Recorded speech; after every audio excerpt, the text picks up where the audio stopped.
তো এটা পশ্চিম মেদিনীপুর, আমরা এক্সপোর্টার টিম থেকে এসেছি, এক্সপোর্টাররাও এসেছেন আমাদের সাথে। আমরা মূলত কলম্বো ভ্যারাইটিটা দেখার জন্য খুঁজছিলাম। এখানে দিকে রয়েছে, আমরা খুঁজে বেড়াচ্ছি বিভিন্ন জায়গাতেই।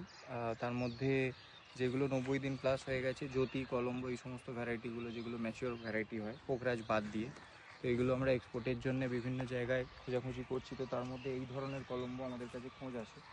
তো এই ধরনের কলম্বো হলে এটা চালানো যাবে, তবে এখানে যেহেতু মাড কন্টেন্টটা অনেকটা বেশি আছে, আমরা এটার জন্যে কথা বলছি অলরেডি, বিকজ এখানে একটা ওয়াশিংয়ের প্রয়োজন রয়েছে, কারণ বিভিন্ন কান্ট্রিতে এক্সপোর্টের অনেক রকম কমপ্লায়েন্সেস থাকে, সেই কান্ট্রির রুলস অ্যান্ড রেগুলেশনস অনুযায়ী তবেই সেখানে ওটা ডক থেকে রিলিজ হয়। আদারওয়াইজ এই ধরনের জন্য কন্টেনার রিজেকশনও হতে পারে। তো সেই জন্য সেই বিষয়গুলোকে মাথায় রেখে এটা একটা ওয়াশিং এবং প্রি কুলিং তার ব্যবস্থা করে আমরা এটাকে বিভিন্ন মাধ্যমে বাইরে রপ্তানি করার জন্য চেষ্টা করছি।